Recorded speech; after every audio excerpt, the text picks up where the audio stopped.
FM भक्ति audio को subscribe जरूर करें ताकि वीडियो सबसे पहले आप तक पहुंचे। धीरेन्द्र शास्त्री की भक्ति की कहानी। धीरेन्द्र कृष्ण शास्त्री, जिन्हें बागेश्वर धाम सरकार के नाम से भी जाना जाता है, एक प्रसिद्ध कथावाचक और भक्ति मार्ग के प्रचारक हैं। उनका जन्म मध्य प्रदेश के गढ़ा गांव में हुआ था। बचपन से ही उन्हें धर्म और अध्यात्म में गहरी रुचि थी। उनके परिवार में धार्मिक माहौल था, जिससे उनकी आध्यात्मिक यात्रा की शुरुआत हुई।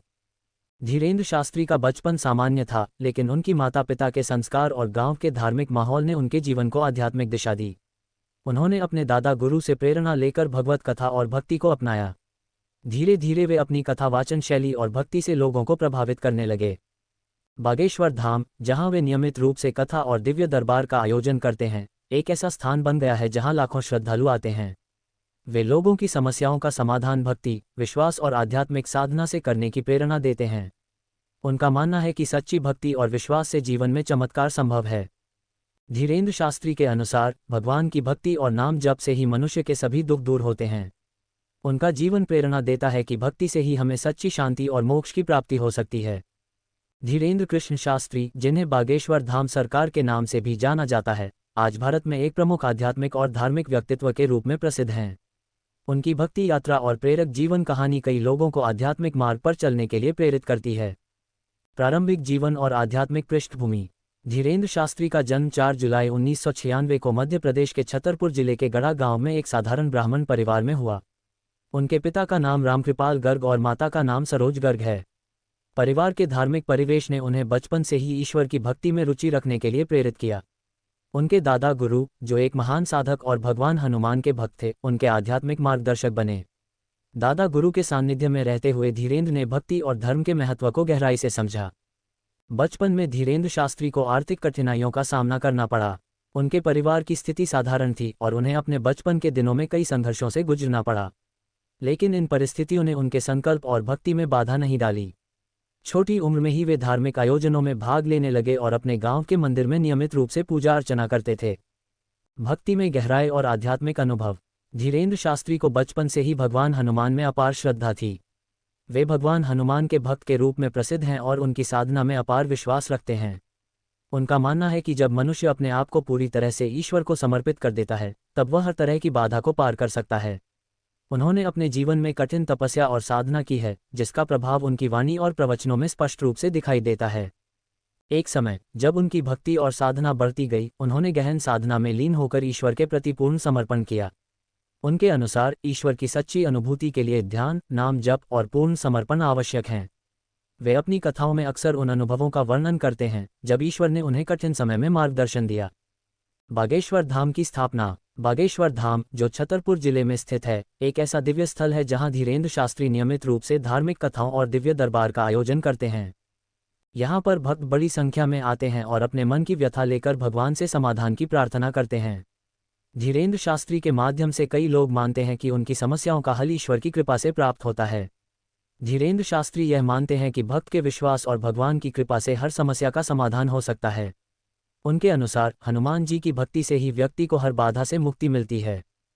दिव्य दरबार और चमत्कार। धीरेन्द्र शास्त्री के दिव्य दरबार में कई ऐसे चमत्कार देखने को मिले हैं जो भक्तों के विश्वास को मजबूत करते हैं। उनका दावा है कि उनके पास हनुमान जी की कृपा से अलौकिक शक्तियां हैं, जिनकी सहायता से वे भक्तों की समस्याओं को दूर कर सकते हैं। उनके दरबार में आने वाले लोग अपनी समस्याओं और परेशानियों को लेकर आते हैं और कई बार उनकी समस्याओं का समाधान मिलने पर वे इसे चमत्कार के रूप में देखते हैं। हालांकि इन चमत्कारों को लेकर समाज में विभिन्न विचारधाराएं हैं। कुछ लोग इसे उनकी गहन साधना और भक्ति का फल मानते हैं, जबकि कुछ लोग इसे अंधविश्वास के रूप में देखते हैं। फिर भी धीरेन्द्र शास्त्री का कहना है कि वे केवल ईश्वर के माध्यम से लोगों की सेवा कर रहे हैं और यह सब भगवान की कृपा का ही परिणाम है। समाज में योगदान और भक्ति का संदेश। धीरेन्द्र शास्त्री का मुख्य उद्देश्य लोगों को भक्ति और अध्यात्म की ओर प्रेरित करना है। वे अपनी कथाओं में जीवन के गूढ़ रहस्यों और धर्म के महत्व को सरल भाषा में समझाते हैं। उनका संदेश स्पष्ट है, ईश्वर में अटूट विश्वास, सच्ची भक्ति और परोपकार ही जीवन का सार है। वे ये भी सिखाते हैं कि भगवान का नाम जप करने से मानसिक शांति और जीवन में स्थिरता प्राप्त होती है। उन्होंने समाज के विभिन्न क्षेत्रों में सेवा कार्य भी किए हैं, जैसे गरीबों को भोजन उपलब्ध कराना और शिक्षा के महत्व को बढ़ावा देना। उनकी भक्ति और सेवा का ये संतुलन उन्हें एक प्रेरणादायक व्यक्तित्व बनाता है। धीरेन्द्र शास्त्री की भक्ति कहानी एक ऐसा उदाहरण है कि सच्चा विश्वास और समर्पण किस प्रकार जीवन को बदल सकता है। वे इस बात का प्रतीक हैं कि जब व्यक्ति सच्चे हृदय से ईश्वर की आराधना करता है तो हर असंभव को संभव बनाया जा सकता है। धीरेन्द्र शास्त्री की भक्ति और उनकी कथाओं का प्रभाव इतना गहरा है कि उनकी हर कथा और कार्यक्रम में एक नई आध्यात्मिक अनुभूति होती है। उनका संदेश सिर्फ धार्मिक उपदेश नहीं है, बल्कि एक ऐसा मार्गदर्शन है जो जीवन की उलझनों को सुलझाने में सहायक होता है। आइए समझते हैं कि उनकी अगली कथा या कार्यक्रम में वे किस प्रकार नई गहराई में उतरते हैं। भक्ति की नई परिभाषा। धीरेन्द्र शास्त्री अपने अगले एपिसोड में भक्ति के नए आयामों को उजागर करेंगे। वे बताते हैं कि भक्ति सिर्फ मंदिरों में पूजा करने या भजन गाने तक सीमित नहीं है।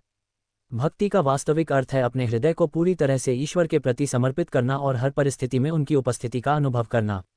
वे श्रोताओं को भक्ति के गहरे रहस्यों से परिचित कराते हैं, जैसे कि सच्ची भक्ति में निस्वार्थ भाव और सेवा की भावना का होना आवश्यक है। उनकी आगामी कथा में वे ये बताएंगे कि कैसे भक्ति के माध्यम से हम अपनी आत्मा की गहराई तक पहुंच सकते हैं। वे ये समझाने की कोशिश करेंगे कि सच्ची भक्ति मन और आत्मा का मिलन है, जहां व्यक्ति अपने सभी स्वार्थों को त्याग कर केवल ईश्वर की इच्छा को स्वीकार करता है। अनुभव और दृष्टांत। धीरेन्द्र शास्त्री की शैली ऐसी है कि वे कथाओं के माध्यम से गहरे आध्यात्मिक अनुभवों को साझा करते हैं। वे कहते हैं कि उनके जीवन में भी कई ऐसे क्षण आए जब उन्हें भगवान हनुमान की कृपा का प्रत्यक्ष अनुभव हुआ। अपनी कथाओं में वे उन दृष्टांतों का उल्लेख करते हैं जो ये दर्शाते हैं कि जब व्यक्ति अपनी भक्ति में सच्चाई और गहराई लाता है तो ईश्वर उसे कैसे मार्ग दिखाते हैं। अगले एपिसोड में वे एक विशेष घटना पर चर्चा करेंगे जिसमें एक भक्त ने असहनीय पीड़ा और समस्याओं का सामना किया, लेकिन जब उसने पूर्ण भक्ति और विश्वास से भगवान हनुमान की आराधना की तो उसे एक चमत्कारी समाधान प्राप्त हुआ। ये कहानी दर्शकों को प्रेरित करेगी कि जीवन में चाहे कितनी भी बाधाएं आएं, सच्ची भक्ति से हर समस्या का हल संभव है। दिव्य दरबार में विशेष साधना। धीरेन्द्र शास्त्री के दिव्य दरबार में अगली कथा विशेष रूप से भक्तों को साधना और ध्यान के महत्व पर केंद्रित होगी। वे ये बताएंगे कि साधना एक ऐसा माध्यम है जो भक्ति को और गहरा बनाता है। साधना के दौरान व्यक्ति अपने भीतर के ईश्वर से संवाद करता है और अपनी आत्मा को शुद्ध करता है। इस साधना प्रक्रिया को वे भक्तों के सामने सरल रूप में प्रस्तुत करेंगे ताकि हर कोई इसे अपने जीवन में लागू कर सके। उनका कहना है कि साधना से व्यक्ति को ईश्वर की कृपा प्राप्त होती है और यह साधना ईश्वर के प्रति प्रेम का सबसे प्रबल रूप है। उनकी अगली कथा में वे ये भी सिखाएंगे कि साधना में ध्यान और एकाग्रता को कैसे बढ़ाया जाए ताकि व्यक्ति की आत्मा पूरी तरह से ईश्वर से जुड़ सके। प्रश्न और समाधान सत्र। धीरेन्द्र शास्त्री अपने हर कार्यक्रम में श्रोताओं के सवालों का जवाब भी देते हैं। उनके अगले एपिसोड में भक्तों के सामने फिर से यह अवसर होगा कि वे अपनी समस्याएं और जीवन के उलझे हुए सवाल उनसे पूछ सकें। यह एक ऐसा सत्र होता है जहां धीरेन्द्र शास्त्री भक्तों को व्यक्तिगत मार्गदर्शन देते हैं। उनके उत्तर सीधे दिल से आते हैं और हर व्यक्ति को उसकी समस्या का समाधान सरल और भक्ति आधारित दृष्टिकोण से मिलता है। इस सत्र में वे ये भी बताएंगे कि जब हम भक्ति करते हैं तो उसे कैसे जीवन के हर क्षेत्र में लागू किया जा सकता है, चाहे वह पारिवारिक समस्या हो, नौकरी में तनाव हो या मानसिक शांति की कमी हो। वे ये समझाने का प्रयास करेंगे कि भक्ति का प्रभाव जीवन के हर क्षेत्र में किस प्रकार होता है। चमत्कारिक अनुभव और ईश्वर का संदेश। धीरेन्द्र शास्त्री के प्रवचन में अक्सर ऐसे चमत्कारिक अनुभव साझा किए जाते हैं जो भक्ति की शक्ति को प्रमाणित करते हैं। उनके अगले एपिसोड में एक विशेष ध्यान होगा कि भगवान हनुमान का आशीर्वाद किस प्रकार से भक्तों की सभी समस्याओं का समाधान कर सकता है। वे ये भी समझाएंगे कि चमत्कार क्या होते हैं और किस तरह से व्यक्ति अपने कर्म और भक्ति के माध्यम से इन चमत्कारों का अनुभव कर सकता है। वे ये संदेश देंगे कि भक्ति कभी भी त्वरित परिणामों की अपेक्षा के साथ नहीं की जानी चाहिए। भक्ति का असली उद्देश्य आत्मा को ईश्वर से जोड़ना है, न कि सांसारिक सुखों की प्राप्ति। ये संदेश भक्तों को अपनी भक्ति को और भी मजबूत बनाने के लिए प्रेरित करेगा। धीरेन्द्र शास्त्री की अगली कथा या कार्यक्रम हर व्यक्ति को ये सिखाने का प्रयास करेगी कि जीवन में भक्ति, विश्वास और ईश्वर का ध्यान किस प्रकार हमारी आत्मा को शक्ति प्रदान करता है और हमें सच्चे सुख की ओर ले जाता है। धीरेन्द्र कृष्ण शास्त्री की कथा और प्रवचनों का प्रभाव ऐसा है कि हर श्रोता को यह महसूस होता है कि उनकी आत्मा किसी गहरे आध्यात्मिक सत्य के संपर्क में आ रही है। उनकी भक्ति और साधना की गहराई को समझने के लिए उनके दिव्य अनुभवों और रहस्यमय चमत्कारों को जानना बेहद महत्वपूर्ण है। आध्यात्मिक साधना और भक्ति की गहराई। धीरेन्द्र शास्त्री मानते हैं कि भक्ति केवल एक धार्मिक प्रक्रिया नहीं है, बल्कि आत्मा के गहनतम स्तर पर एक आध्यात्मिक जागरण है। उनके अनुसार जब मनुष्य पूर्ण समर्पण और एकाग्रता के साथ भगवान के प्रति भक्ति करता है, तब वह अपने भीतर ऐसी ऊर्जा को जागृत करता है जो सामान्य मानव सीमाओं से परे है। अगली कथा में वे इस गहन आध्यात्मिक भक्ति को समझाने की कोशिश करेंगे। उनका संदेश है कि भक्ति में एक ऐसा रहस्य छिपा है जो जीवन की हर समस्या को हल कर सकता है। वे ये समझाने का प्रयास करते हैं कि व्यक्ति को अपने अहंकार को त्याग कर ईश्वर के प्रति समर्पित होना चाहिए। जब अहंकार समाप्त होता है, तब सच्ची भक्ति प्रारंभ होती है। उनका मानना है कि जब भक्ति गहराई में उतरती है तब व्यक्ति का मन स्थिर और शांत हो जाता है, जिससे उसे आत्मा का सच्चा अनुभव होता है। दिव्य दरबार और अलौकिक शक्तियों का रहस्य। धीरेन्द्र शास्त्री के दिव्य दरबार में अद्भुत चमत्कार देखने को मिलते हैं। भक्त यह मानते हैं कि उनके पास भगवान हनुमान की कृपा से विशेष शक्तियां हैं, जिनका उपयोग वे लोगों की समस्याओं को हल करने के लिए करते हैं। उनके दिव्य दरबार में कई ऐसे चमत्कारिक अनुभव हुए हैं जिन्हें शब्दों में बयां करना कठिन है। उदाहरण के लिए, कई भक्तों का कहना है कि उन्होंने शास्त्री जी के सामने अपनी समस्याएं रखीं और कुछ ही दिनों में उन्हें समाधान मिल गया। अगली कथा में धीरेन्द्र शास्त्री इन चमत्कारों की गहराई को समझाएंगे। वे ये बताएंगे कि यह सब भगवान हनुमान की कृपा और भक्त के अडिग विश्वास का परिणाम है। वे स्पष्ट करते हैं कि ये चमत्कार केवल उन लोगों के लिए होते हैं जो अपने दिल से सच्ची भक्ति करते हैं। वे ये भी समझाएंगे कि इन अलौकिक घटनाओं को समझने के लिए मनुष्य को भौतिक दुनिया की सीमाओं से ऊपर उठना होगा। ध्यान और साधना के रहस्य। ध्यान और साधना की प्रक्रिया धीरेन्द्र शास्त्री के प्रवचनों का महत्वपूर्ण हिस्सा है। वे बताते हैं कि साधना से व्यक्ति अपने भीतर की शक्तियों को जागृत कर सकता है। साधना एक गहन प्रक्रिया है जिसमें व्यक्ति अपनी आत्मा को शुद्ध करता है और भगवान के साथ एक गहरा संबंध स्थापित करता है। अगली कथा में वे साधना के महत्व पर विशेष रूप से प्रकाश डालेंगे और ये बताएंगे कि ध्यान करने से व्यक्ति की चेतना किस प्रकार उच्च स्तर पर पहुंच सकती है। ध्यान की प्रक्रिया के दौरान व्यक्ति को अपने सांसारिक विचारों से मुक्त होना चाहिए और अपनी चेतना को भगवान के चरणों में समर्पित कर देना चाहिए। जब व्यक्ति यह अवस्था प्राप्त करता है तब उसे अपने भीतर ऐसी दिव्य अनुभूति होती है जिसे केवल महसूस किया जा सकता है। वे ध्यान के विभिन्न चरणों को विस्तार से समझाएंगे और यह भी बताएंगे कि साधना से व्यक्ति कैसे आत्म साक्षात्कार की ओर अग्रसर हो सकता है। भक्तों की कहानियां और प्रेरक दृष्टांत। धीरेन्द्र शास्त्री की कथा में भक्तों की कहानियां और दृष्टांत भी महत्वपूर्ण भूमिका निभाते हैं। वे उदाहरण देते हुए ये बताते हैं कि किस तरह से भक्तों ने कठिन समय में भगवान हनुमान का नाम लिया और चमत्कारिक रूप से उनकी समस्याओं का समाधान हुआ। अगली कथा में वे एक विशेष भक्त की कहानी साझा करेंगे जो जीवन में गहरे संकट से गुजर रहा था। उस व्यक्ति ने न केवल भक्ति की गहराई को समझा बल्कि अपनी भक्ति के माध्यम से अपनी आत्मा में दिव्यता का अनुभव भी किया। ये दृष्टांत श्रोताओं को ये सिखाएगा कि सच्ची भक्ति का अर्थ केवल मंदिरों में पूजा करना नहीं है, बल्कि जीवन के हर पल में ईश्वर की उपस्थिति को महसूस करना है। धीरेन्द्र शास्त्री यह भी बताएंगे कि भक्त जब पूर्ण विश्वास और समर्पण के साथ भक्ति करता है तो उसे ऐसा अनुभव होता है मानो भगवान स्वयं उसकी रक्षा के लिए आगे आए हों। भक्ति के माध्यम से समस्याओं का समाधान। धीरेन्द्र शास्त्री अपने प्रवचनों में ये स्पष्ट करते हैं कि जीवन में समस्याओं का समाधान केवल भक्ति के माध्यम से ही संभव है। वे इस बात पर जोर देते हैं कि जब व्यक्ति का विश्वास ईश्वर में अडिग होता है तो वह हर परिस्थिति को पार कर सकता है। उनका कहना है कि भक्ति एक ऐसी ढाल है जो भक्त को हर संकट से बचाती है। अगली कथा में वे भक्तों को ये सिखाएंगे कि समस्याओं से घबराने की बजाय ईश्वर के प्रति समर्पण करना ही सबसे बड़ा समाधान है। वे ये समझाने की कोशिश करेंगे कि भगवान हनुमान का आह्वान करने से व्यक्ति को मानसिक शांति और आत्मबल प्राप्त होता है। उनके अनुसार ईश्वर की कृपा से भक्त को वह शक्ति मिलती है जो उसे असंभव परिस्थितियों में भी जीत दिला सकती है। निष्कर्ष। सच्ची भक्ति की गहराई। धीरेन्द्र शास्त्री का संदेश हर कथा में यही होता है कि भक्ति एक ऐसा दिव्य पथ है जो जीवन को अर्थ और उद्देश्य प्रदान करता है। उनकी अगली कथा में वे ये गहराई से समझाएंगे कि कैसे सच्ची भक्ति मनुष्य को हर कठिनाई से पार लगाती है। वे ये प्रेरणा देंगे कि जब व्यक्ति अपने हृदय को पूरी तरह से भगवान के चरणों में समर्पित कर देता है तब उसके जीवन में वास्तविक परिवर्तन आता है। इस प्रकार धीरेन्द्र शास्त्री की अगली कथा न केवल भक्ति के गहन रहस्यों को उजागर करेगी बल्कि श्रोताओं को आत्मजागरण की ओर भी प्रेरित करेगी। यह एक ऐसा अनुभव होगा जो हर भक्त के दिल में सच्ची भक्ति और विश्वास का दीप जलाएगा। धीरेन्द्र शास्त्री की अगली कथा का दूसरा भाग भक्ति के गहनतम पहलुओं को उजागर करने के लिए समर्पित होगा। इस भाग में वे आध्यात्मिक यात्रा, ईश्वर के प्रति पूर्ण समर्पण और साधना की शक्ति के विषय में और भी गहराई से समझाने का प्रयास करेंगे। 1. भक्ति का सर्वोच्च रूप, निश्चल प्रेम। धीरेन्द्र शास्त्री के अनुसार भक्ति का सर्वोच्च रूप वह है जब व्यक्ति अपने दिल में निश्चल प्रेम और अहंकार रहित समर्पण को धारण करता है। वे ये समझाएंगे कि जब हम ईश्वर से प्रेम करते हैं तो ये प्रेम किसी शर्त या अपेक्षा के साथ नहीं होना चाहिए। ये प्रेम माता पिता और बच्चे के संबंध जैसा होता है जहाँ प्रेम का आधार पूर्ण विश्वास और निस्वार्थता है। इस भाग में वे भगवान हनुमान के प्रति अपनी भक्ति का एक अनूठा दृष्टांत साझा करेंगे। वे ये बताएंगे कि किस प्रकार भगवान हनुमान ने अपने भक्तों के प्रति अपना स्नेह और प्रेम बार बार प्रकट किया है। इस प्रसंग में वे भक्तों को ये प्रेरणा देंगे कि भक्ति केवल कर्मकांड नहीं है बल्कि अपने पूरे अस्तित्व को भगवान की इच्छा के अनुसार चलने देना है।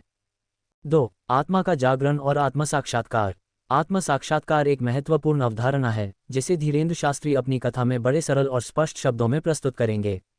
वे इस भाग में ये समझाने का प्रयास करेंगे कि कैसे आत्मा का जागरण व्यक्ति को संसार की मोह माया से मुक्त कर देता है।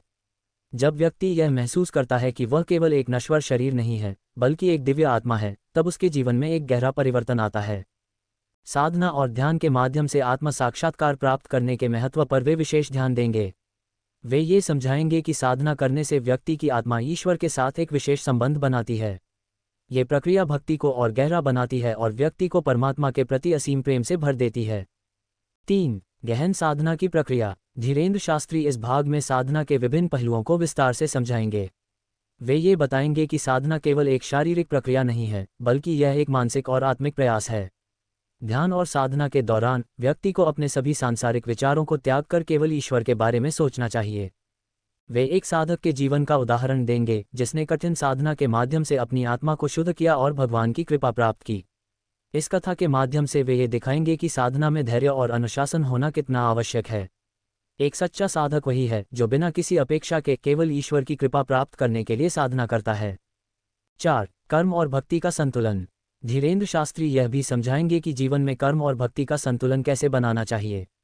वे ये कहेंगे कि केवल भक्ति करने से ही जीवन की चुनौतियां हल नहीं होती, बल्कि हमें अपने कर्मों को भी शुद्ध और सही रखना चाहिए। हर कार्य को ईश्वर का प्रसाद समझकर करना चाहिए, जिससे कि हमारी हर गतिविधि भक्ति का ही एक रूप बन जाए। वे गीता का उदाहरण देते हुए कहेंगे कि भगवान कृष्ण ने भी अर्जुन को यही संदेश दिया था कि हमें अपने कर्मों को धर्म और भक्ति के मार्ग पर चलकर करना चाहिए।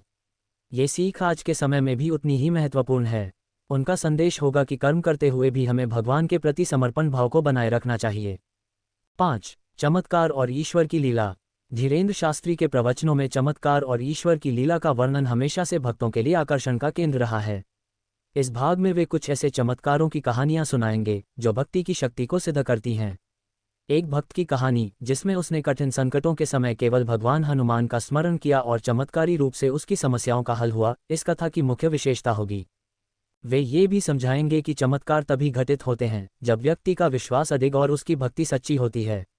वे ये स्पष्ट करेंगे कि ईश्वर के चमत्कार मनुष्य के प्रयासों और भक्ति का ही परिणाम होते हैं। चमत्कार भगवान की लीला हैं जो भक्त के जीवन में तभी प्रकट होती हैं जब वह अपने दिल से उन्हें पुकारता है। 6. भक्ति के मार्ग पर आने वाली बाधाएं। धीरेन्द्र शास्त्री यह भी बताएंगे कि भक्ति के मार्ग पर चलने वाले व्यक्ति को कई बाधाओं का सामना करना पड़ता है। संसार के आकर्षण, धन की लालसा और सांसारिक सुख व्यक्ति की भक्ति को कमजोर कर सकते हैं। वे ये सिखाएंगे कि इन बाधाओं से कैसे बचा जाए और अपने मन को हर परिस्थिति में ईश्वर में ही लगाए रखा जाए।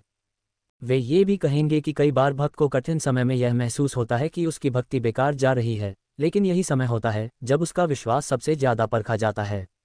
वे भक्तों को ये प्रेरणा देंगे कि भगवान हर समय उनके साथ हैं और यह कठिनाइयां केवल उनके विश्वास को और मजबूत बनाने के लिए हैं।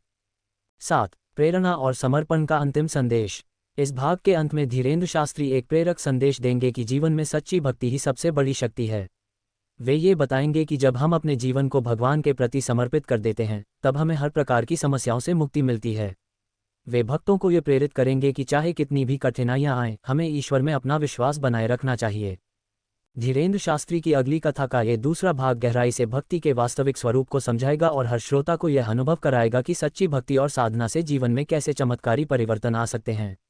ये कथा हर व्यक्ति को ये सिखाएगी कि सच्ची भक्ति केवल मंदिरों में नहीं, बल्कि हमारे दिल और हमारे कर्मों में होनी चाहिए। इस प्रकार ये भाग भक्ति के अनंत सागर में गोता लगाने का निमंत्रण है, जहां भक्त को उसकी आत्मा की सच्ची शक्ति और ईश्वर की असीम कृपा का अनुभव होता है। धीरेन्द्र कृष्ण शास्त्री की भक्ति और साधना की गहराई को समझने के लिए उनकी कथाओं के अगले भाग में हम और भी गहरे आध्यात्मिक पहलुओं की ओर अग्रसर होते हैं। ये भाग मन, आत्मा और ईश्वर के बीच के गहन संबंध को उजागर करता है और हमें ये सिखाता है कि सच्ची भक्ति केवल एक बाहरी प्रक्रिया नहीं है, बल्कि यह हमारे अस्तित्व की सबसे गहरी खोज है। 1. भक्ति, अहंकार और आत्मसमर्पण का महत्व। धीरेन्द्र शास्त्री गहराई से यह समझाते हैं कि भक्ति का सबसे महत्वपूर्ण पहलू है अहंकार का पूर्ण त्याग। वे कहते हैं कि जब तक व्यक्ति अपने अहंकार को नहीं छोड़ता, तब तक सच्ची भक्ति उसके जीवन में नहीं आ सकती। अहंकार के कारण व्यक्ति यह सोचता है कि वह अपने प्रयासों से ही सब कुछ कर सकता है, लेकिन सच्ची भक्ति वही है जब हम ये स्वीकार करते हैं कि हमारे जीवन में जो कुछ भी होता है वह ईश्वर की इच्छा से होता है।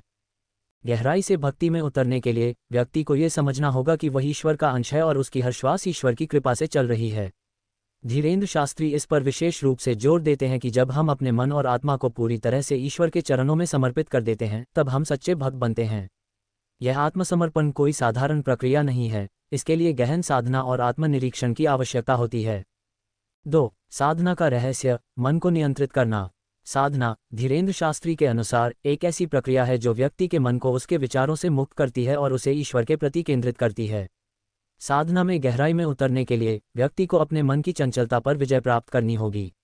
मन को शांत करना आसान नहीं होता, लेकिन जब साधक निरंतर अभ्यास के माध्यम से अपने विचारों को नियंत्रित करता है तो वह एक गहरी ध्यान की अवस्था प्राप्त करता है। धीरेन्द्र शास्त्री यह भी बताते हैं कि साधना के दौरान व्यक्ति को अपनी आत्मा की आवाज़ सुननी चाहिए। साधना हमें यह अनुभव कराती है कि हम केवल एक भौतिक शरीर नहीं हैं, बल्कि एक दिव्य चेतना हैं। इस प्रक्रिया में व्यक्ति को अपने भीतर के प्रकाश और दिव्यता का अनुभव होता है। यह आत्म साक्षात्कार की अवस्था है, जब भक्त को यह महसूस होता है कि उसका और ईश्वर का कोई भेद नहीं है। 3. भक्ति में अनुभव की गहराई, अद्वितीय दृष्टांत। धीरेन्द्र शास्त्री अपने प्रवचनों में अनेक गहरे अनुभवों और दृष्टांतों का उल्लेख करते हैं। एक बार उन्होंने एक भक्त की कहानी सुनाई जो जीवन में बेहद कठिन समय से गुजर रहा था। उस भक्त ने दिन रात भगवान हनुमान की भक्ति में लीन रहकर अपने सभी सांसारिक कष्टों को त्याग दिया। उसकी भक्ति इतनी गहरी थी कि एक दिन उसे भगवान हनुमान का साक्षात अनुभव हुआ। इस कहानी को गहराई से समझाते हुए धीरेन्द्र शास्त्री यह बताते हैं कि जब व्यक्ति पूरी श्रद्धा और समर्पण के साथ भक्ति करता है तो भगवान उसकी पुकार अवश्य सुनते हैं। यह अनुभव भक्त को ये सिखाता है कि भक्ति केवल एक धार्मिक अनुष्ठान नहीं है, बल्कि आत्मा और ईश्वर के बीच का सबसे गहरा संबंध है। ये संबंध तभी जागृत होता है जब व्यक्ति अपने मन और हृदय को पूरी तरह से भगवान के प्रति समर्पित कर देता है। 4. भक्ति में एकाग्रता का महत्व। धीरेन्द्र शास्त्री यह भी समझाते हैं कि भक्ति में एकाग्रता होना अत्यंत आवश्यक है। आज की भाग दौड़ भरी दुनिया में हमारा मन हर समय इधर उधर भागता रहता है। वे कहते हैं कि एक सच्चे भक्त को अपने मन को एकाग्र करने के लिए निरंतर अभ्यास करना चाहिए। ध्यान और साधना के माध्यम से व्यक्ति अपने मन को केवल एक ही उद्देश्य पर केंद्रित कर सकता है, ईश्वर का स्मरण और उनकी कृपा का अनुभव। वे बताते हैं कि जब व्यक्ति भक्ति में पूर्ण एकाग्रता प्राप्त कर लेता है तो उसे आत्मिक शांति और दिव्यता का अनुभव होता है। इस अवस्था में भक्त को यह अनुभव होता है कि वह संसार के हर मोह से मुक्त होकर केवल ईश्वर में लीन हो चुका है। यह एक अद्वितीय स्थिति होती है जहां व्यक्ति को अपने जीवन की सच्ची दिशा मिलती है। 5. चमत्कारों की गहराई और भक्तों के अनुभव। धीरेन्द्र शास्त्री अपने दिव्य दरबार में अनेक चमत्कारों का वर्णन करते हैं जो भक्ति की गहराई को सिद्ध करते हैं। वे ये बताते हैं कि चमत्कार केवल उन्हीं लोगों के जीवन में घटित होते हैं जो ईश्वर में अपार विश्वास और प्रेम रखते हैं। उदाहरण के लिए, उन्होंने एक भक्त का अनुभव साझा किया जो गंभीर बीमारी से पीड़ित था। उस भक्त ने पूरी श्रद्धा से भगवान हनुमान की आराधना की और कुछ ही समय में चमत्कारी रूप से स्वस्थ हो गया। धीरेन्द्र शास्त्री यह स्पष्ट करते हैं कि ये चमत्कार ईश्वर की कृपा और भक्त की सच्ची भक्ति का परिणाम होते हैं। वे ये भी बताते हैं कि जब व्यक्ति अपनी हर समस्या के समाधान के लिए ईश्वर की ओर देखता है और विश्वास के साथ प्रार्थना करता है, तब भगवान स्वयं उसकी सहायता के लिए आगे आते हैं। चमत्कार तब होते हैं जब भक्ति की शक्ति अपने चरम पर होती है और भक्त अपने पूरे अस्तित्व को ईश्वर के चरणों में समर्पित कर देता है। 6. भक्ति की गहराई से मिलने वाली दिव्य ऊर्जा। धीरेन्द्र शास्त्री यह बताते हैं कि सच्ची भक्ति से व्यक्ति को एक विशेष प्रकार की दिव्य ऊर्जा प्राप्त होती है। यह ऊर्जा उसे हर कठिनाई से लड़ने की शक्ति देती है और उसकी आत्मा को ऊर्जावान बनाती है। जब भक्त अपने हृदय में भगवान का निवास महसूस करता है, तब उसे यह एहसास होता है कि वह कभी अकेला नहीं है। ये दिव्य ऊर्जा न केवल व्यक्ति के मन को मजबूत बनाती है, बल्कि उसके जीवन के हर पहलू को सकारात्मक रूप से प्रभावित करती है। वे कहते हैं कि यह ऊर्जा भक्त को हर प्रकार की नकारात्मकता से बचाती है और उसे हर परिस्थिति में मजबूत बनाती है। भक्त जब इस ऊर्जा का अनुभव करता है तो उसका आत्मविश्वास बढ़ता है और वह किसी भी चुनौती का सामना करने में सक्षम हो जाता है। यह ऊर्जा केवल साधना, भक्ति और ध्यान के माध्यम से प्राप्त की जा सकती है। 7. भक्ति में धैर्य और विश्वास का महत्व। धीरेन्द्र शास्त्री अंत में ये बताते हैं कि भक्ति में धैर्य और विश्वास सबसे महत्वपूर्ण गुण हैं। कई बार ऐसा होता है कि व्यक्ति तुरंत परिणाम की अपेक्षा करता है, लेकिन भक्ति का मार्ग ऐसा नहीं होता। यह एक लंबी और निरंतर प्रक्रिया है जिसमें व्यक्ति को अपनी भक्ति के प्रति अडिग रहना पड़ता है। वे समझाते हैं कि सच्चे भक्त को धैर्य रखना चाहिए और हर स्थिति में भगवान पर विश्वास करना चाहिए। जब व्यक्ति धैर्यपूर्वक और निरंतर भक्ति करता है, तब उसे एक दिन ऐसा अनुभव होता है जैसे उसकी आत्मा और ईश्वर एक हो गए हों। यह अनुभव व्यक्ति को जीवन की हर परिस्थिति में अडिग और शांत बनाए रखता है। योजक चिन्ह, योजक चिन्ह, योजक चिन्ह। धीरेन्द्र शास्त्री की अगली कथा का ये भाग हर व्यक्ति को ये सिखाएगा कि सच्ची भक्ति क्या होती है और इसे अपने जीवन में कैसे उतारा जा सकता है। ये भाग केवल एक धार्मिक उपदेश नहीं है, बल्कि एक ऐसा मार्गदर्शन है जो आत्मा को जागृत करता है और भक्त को ईश्वर के सबसे निकट ले जाता है। धीरेन्द्र कृष्ण शास्त्री की कथा का तीसरा भाग भक्ति और आत्म जागरण की यात्रा को और गहराई से अन्वेषित करता है। इसमें हम भक्ति के गहनतम रहस्यों और उस आत्मिक अनुभव को समझने का प्रयास करेंगे जो एक सच्चे भक्त को भगवान की कृपा से प्राप्त होता है। 1. आत्म साक्षात्कार और भक्ति का परम अनुभव। धीरेन्द्र शास्त्री यह बताते हैं कि जब व्यक्ति भक्ति में पूरी तरह से डूब जाता है तो उसे आत्म साक्षात्कार का अद्वितीय अनुभव होता है। आत्म साक्षात्कार का अर्थ है अपने भीतर की दिव्यता को पहचानना और यह जानना कि हम ईश्वर का ही एक अंश हैं। यह अनुभव किसी चमत्कार से कम नहीं होता, क्योंकि यह व्यक्ति के पूरे जीवन को बदल देता है। वे कहते हैं कि आत्म साक्षात्कार के क्षण में भक्त को यह एहसास होता है कि सारा ब्रह्मांड एक ही चेतना से बना है और वह चेतना भगवान है। यह अनुभव भक्त को अहंकार से मुक्त कर देता है और उसे ईश्वर के प्रति संपूर्ण समर्पण की अवस्था में ले जाता है। धीरेन्द्र शास्त्री यह भी समझाते हैं कि आत्म साक्षात्कार के लिए भक्ति और साधना के मार्ग पर निरंतर प्रयास करना आवश्यक है। 2. भक्ति और सांसारिक मोह से मुक्ति। धीरेन्द्र शास्त्री के अनुसार भक्ति का एक प्रमुख उद्देश्य है सांसारिक मोह और बंधनों से मुक्ति प्राप्त करना। वे ये बताते हैं कि जब व्यक्ति अपने जीवन को केवल भौतिक सुखों और सांसारिक इच्छाओं में उलझा हुआ रखता है तो उसकी आत्मा कभी भी ईश्वर के साथ पूर्ण संबंध स्थापित नहीं कर पाती। इस भाग में वे ये समझाते हैं कि भक्ति करने से व्यक्ति को कैसे धीरे धीरे संसार की मोह माया से मुक्ति मिलती है। वे कहते हैं कि भक्ति का अर्थ यह नहीं है कि हम सांसारिक जीवन का त्याग कर दें, बल्कि यह है कि हम हर कार्य को भगवान की कृपा मानकर करें और भौतिक इच्छाओं में बंधे न रहें। धीरेन्द्र शास्त्री उदाहरण देते हुए बताते हैं कि जब व्यक्ति अपने जीवन में संतुलन बनाए रखता है और भक्ति को अपने हृदय में धारण करता है तो वह सांसारिक मोह से ऊपर उठकर एक उच्चतर चेतना को प्राप्त कर सकता है। वे ये भी कहते हैं कि सांसारिक मोह से मुक्ति प्राप्त करने के लिए मनुष्य को अपने विचारों और इच्छाओं को ईश्वर के प्रति समर्पित करना चाहिए। 3. समर्पण के उच्चतम स्तर तक पहुंचना। इस भाग में धीरेन्द्र शास्त्री भक्ति के उस उच्चतम स्तर के बारे में बताते हैं जहां व्यक्ति अपनी संपूर्ण चेतना को ईश्वर के प्रति समर्पित कर देता है। वे कहते हैं कि यह समर्पण केवल बाहरी क्रियाओं में नहीं बल्कि हमारे मन और हृदय में होना चाहिए। जब व्यक्ति अपनी इच्छाओं, डर और संघर्षों को भगवान के चरणों में समर्पित कर देता है तो वह सच्चे अर्थों में भक्ति की गहराई को प्राप्त करता है। वे कहते हैं, जब भक्त अपने जीवन के हर पल को भगवान का प्रसाद समझकर स्वीकार करता है तो वह किसी भी परिस्थिति में शांत और संतुष्ट रहता है। ये समर्पण उसे हर प्रकार के मानसिक तनाव और संघर्ष से मुक्त कर देता है। धीरेन्द्र शास्त्री यह भी समझाते हैं कि जब व्यक्ति भगवान के प्रति इतना समर्पित हो जाता है तो उसे हर स्थिति में ईश्वर की कृपा महसूस होती है। 4. सच्ची भक्ति में आस्था और शक्ति। धीरेन्द्र शास्त्री यह समझाते हैं कि सच्ची भक्ति में आस्था और शक्ति का बहुत बड़ा महत्व है। वे कहते हैं कि जब भक्त का विश्वास अटूट होता है तो उसे किसी भी प्रकार की कठिनाई या संकट का सामना करने की शक्ति मिलती है। भक्ति में शक्ति का स्रोत व्यक्ति की आस्था होती है। यह आस्था ही उसे हर परिस्थिति में संभालती है और उसे मानसिक एवं आत्मिक रूप से सशक्त बनाती है। वे एक भक्त की कहानी सुनाते हैं जिसने जीवन में अनेक कठिनाइयों का सामना किया, लेकिन उसने कभी भी अपनी आस्था नहीं छोड़ी। उसकी अटूट आस्था और भक्ति के कारण भगवान हनुमान ने उसकी रक्षा की और उसे जीवन में सफलता दिलाई। ये दृष्टांत भक्तों को ये सिखाता है कि चाहे कितनी भी मुश्किलें आएं, हमें अपनी आस्था को कभी कमजोर नहीं पड़ने देना चाहिए। 5. भक्ति और संतोष का महत्व। भक्ति का एक महत्वपूर्ण पहलू है संतोष। धीरेन्द्र शास्त्री यह बताते हैं कि जब व्यक्ति सच्ची भक्ति करता है तो उसे अपने जीवन में संतोष प्राप्त होता है। ये संतोष किसी भी भौतिक सुख या उपलब्धि से नहीं बल्कि भगवान के प्रति प्रेम और समर्पण से आता है। वे कहते हैं कि संतोष की यह भावना व्यक्ति को हर प्रकार की अशांति और असंतोष से मुक्त कर देती है। भक्त जब संतोष का अनुभव करता है तो उसके मन में कोई लालसा या अधूरी इच्छा नहीं रहती।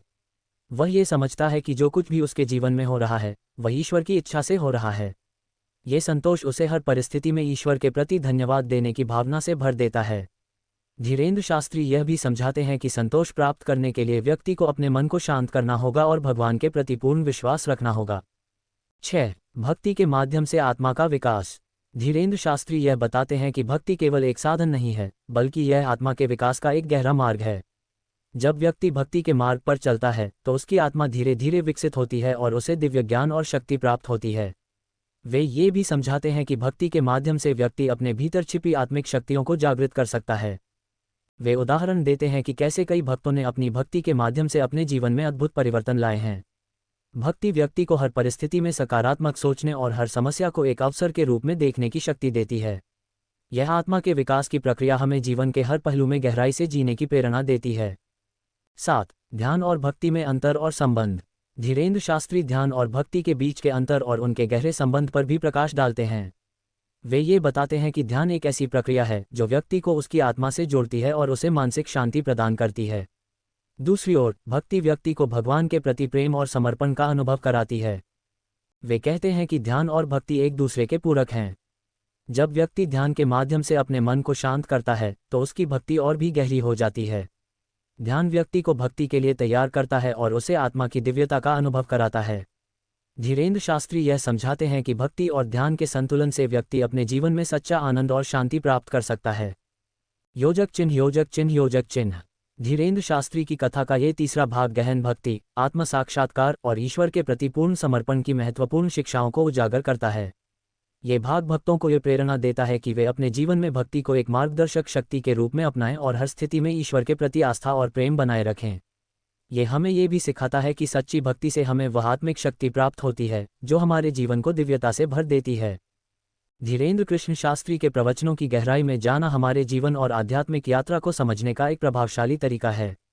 तीसरे भाग में वे भक्ति के उन सूक्ष्म और रहस्यमय आयामों को समझाते हैं जो केवल अनुभव किए जा सकते हैं, न कि शब्दों में पूरी तरह से व्यक्त।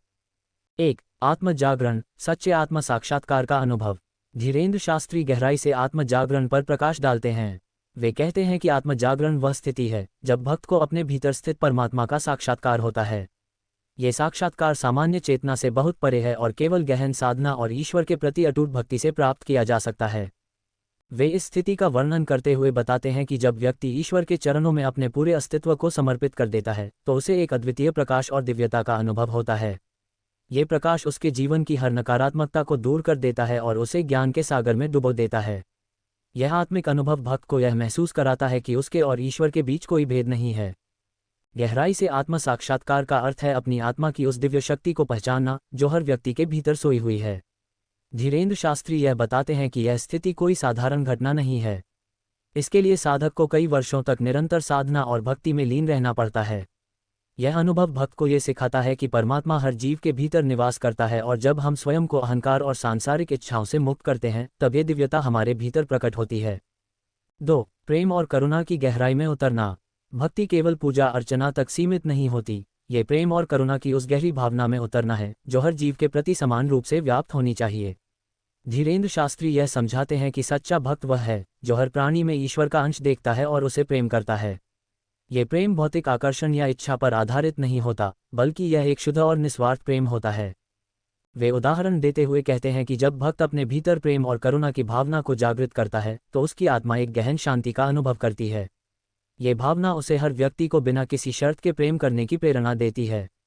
धीरेन्द्र शास्त्री यह भी बताते हैं कि प्रेम और करुणा केवल बाहरी कृत्य नहीं है, बल्कि वे हमारी आत्मा की गहराई से उत्पन्न होते हैं। भक्त को ये समझना चाहिए कि प्रेम और करुणा ही सच्ची भक्ति के आधार हैं। जब हम दूसरों के कष्ट को अपना समझते हैं और उनकी सहायता करने का प्रयास करते हैं तब हमारी आत्मा वास्तव में भक्ति के मार्ग पर अग्रसर होती है। 3. आध्यात्मिक ऊर्जा का जागरण। धीरेन्द्र शास्त्री अपने प्रवचनों में आध्यात्मिक ऊर्जा के जागरण पर भी गहराई से चर्चा करते हैं। वे ये बताते हैं कि हर व्यक्ति के भीतर एक दिव्य ऊर्जा छिपी होती है जिसे जागृत करने के लिए भक्ति और साधना की आवश्यकता होती है। यह ऊर्जा हमारी आत्मा की शक्ति है जो हमें हर कठिनाई से लड़ने और हर बाधा को पार करने में सक्षम बनाती है। वे कहते हैं कि जब भक्त अपने भीतर की इस ऊर्जा को जागृत करता है तो उसे एक अपार शक्ति का अनुभव होता है। ये शक्ति केवल भौतिक शक्ति नहीं होती, बल्कि यह मानसिक और आत्मिक बल होता है जो उसे हर परिस्थिति में मजबूत बनाए रखता है। धीरेन्द्र शास्त्री यह भी समझाते हैं कि यह आध्यात्मिक ऊर्जा हमें केवल तब प्राप्त होती है जब हम अपने मन को शांत करते हैं और अपने हृदय को पूरी तरह से ईश्वर के प्रति समर्पित कर देते हैं। ध्यान और भक्ति के माध्यम से हम इस ऊर्जा को जागृत कर सकते हैं और अपने जीवन में सच्चे अर्थों में एक नई शुरुआत कर सकते हैं। 4. ध्यान और भक्ति का सामंजस्य। ध्यान और भक्ति के बीच का गहरा संबंध समझना हमारे आत्मिक विकास के लिए आवश्यक है। धीरेन्द्र शास्त्री यह बताते हैं कि ध्यान और भक्ति एक दूसरे के पूरक हैं। ध्यान के बिना भक्ति अधूरी है और भक्ति के बिना ध्यान का कोई उद्देश्य नहीं है। वे कहते हैं कि ध्यान व्यक्ति को अपने मन को शांत करने में मदद करता है और उसे ईश्वर के प्रति अपनी भक्ति को और भी गहराई से महसूस करने की क्षमता देता है।